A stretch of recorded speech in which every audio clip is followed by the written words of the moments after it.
Ya, pasca pemberitaan Bandara Soekarno-Hatta Tangerang, Banten yang kembali ramai dengan para penumpang, tagar Indonesia Terserah yang diinisiasi oleh sejumlah tenaga medis menjadi trending di sejumlah platform media sosial.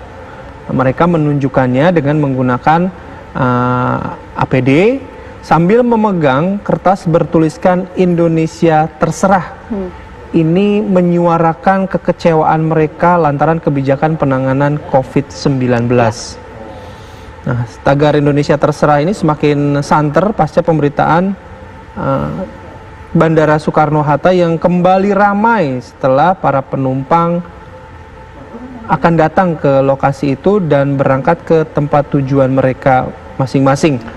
Para tenaga medis ini menganggap jika ada pelonggaran PSBB, hal itu berpotensi memperluas penyebaran COVID-19. Ya, pagi ini kita akan langsung berbincang dengan Dr. Koko selaku Chairman JDN. Selamat pagi, Dr. Koko. Selamat pagi, Mbak. Selamat pagi, Mas Bayu. Ya, Dr. Koko, kita ingin tahu, ini kan ada sejumlah tenaga medis yang kemudian menyuarakan ya tagar Indonesia Terserah. Ini sebetulnya apa sih pesan yang ingin disampaikan? Apakah kemudian ini untuk perilaku masyarakat Indonesianya ataukah untuk kebijakannya? Ya, terima kasih. Jadi saya juga melihat postingan-postingan teman-teman tuh, tidak sedikit yang mengangkat kertas ya, kemudian dituliskan Indonesia Terserah di kertasnya. Ada juga beberapa meme-meme lain tuh yang jadi ikut ramai juga di media sosial.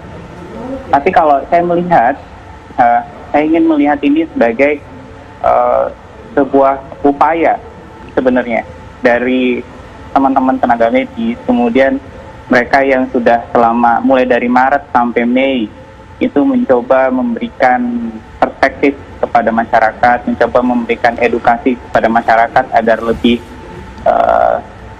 suitable, lebih cocok, lebih pas kita menyikapi COVID-19 ini. Tapi kan situasinya kemudian yang muncul di lapangan itu tidak seideal itu, ya, tidak seideal. Kemudian prinsip kekarantinaannya itu di Indonesia agak longgar, ya. Kita lihat kemudian sarana dan prasarana yang juga ditemukan, kita tahu bahwa ada keterbatasan di mana-mana. Tapi ya kita akan terus coba mengedukasi. Nah, salah satu bentuk edukasinya saya pikir juga salah satunya adalah dari tagar tersebut. Tapi kita jangan melihat tagarnya aja, tapi kembali ke substansi bahwa ini sebenarnya upaya dari dokter-dokter, dari tenaga kesehatan untuk menyampaikan, untuk delivering message ke publik bahwa bahayanya belum selesai, potensi bahayanya masih ada, dan kita masih harus terus bersama-sama untuk melaksanakan protokol-protokol kesehatan yang sepantasnya kita lakukan di masa pandemi ini. Iya. Di situ ada sisi edukasinya memang ya, kita lihat.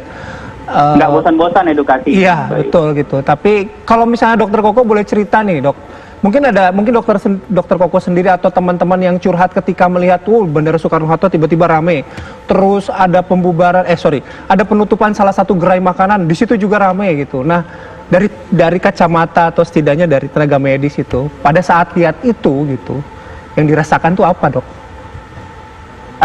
Sebenarnya sih kami itu memang ada dua sisi ya, ada dua macam kluster barangkali respon yang muncul. Kalau saya sih bisa memahami sisi dari teman-teman yang akhirnya mencoba mengedukasi dengan cara mengangkat tagar tersebut agar masyarakat ini kembali, oh kayaknya ini udah kesel nih, dari dokter-dokter sama perawatnya ini ada yang kesel kan melihat situasi seperti itu.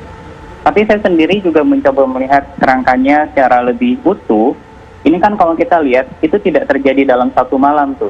Ya, ada masyarakat kita yang sudah diedukasi untuk stay at home, menjaga jarak, itu benar-benar mereka melaksanakan. Dan kami harus salut sama yang sudah ikut ajakan tersebut. Tapi ada juga masyarakat yang berada di titik-titik penangkapan yang lain. Penangkapan edukasinya itu loh, pengaplikasian edukasinya. Ada yang tengah-tengah, ada yang malah longgar banget kan. Dan itu kemudian kalau kita lihat dari hari ke hari, memang tetap ada yang tetap kita terus edukasi, itu tercapai sasarannya. Ada juga yang ya seperti itu.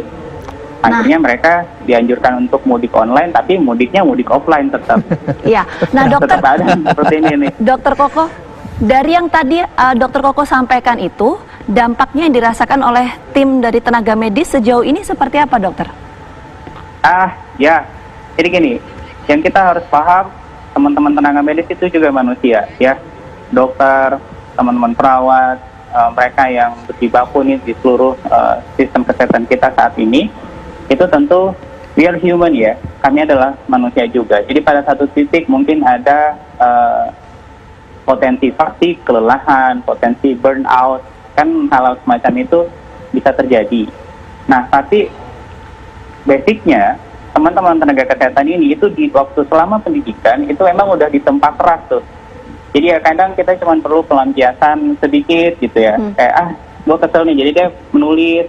Habis itu tetap lagi jalan pelayanannya, pengabdiannya jalan lagi. Enggak karena satu tagar terus kemudian berhenti. Ya. Bahwa ada kelelahan, ada rasa kesal, itu it's human menurut saya. Dokter Koko, ya, kesel gitu ya. Iya, Dokter Koko, nanti kita akan berbincang kembali ya mengenai dampaknya ini seperti apa, termasuk juga apakah ada peningkatan dari jumlah pasien yang terjangkit COVID-19 dengan keresahan yang tadi dokter sampaikan. Tapi nanti ya dokter ya, saat lagi kami kembali hadir.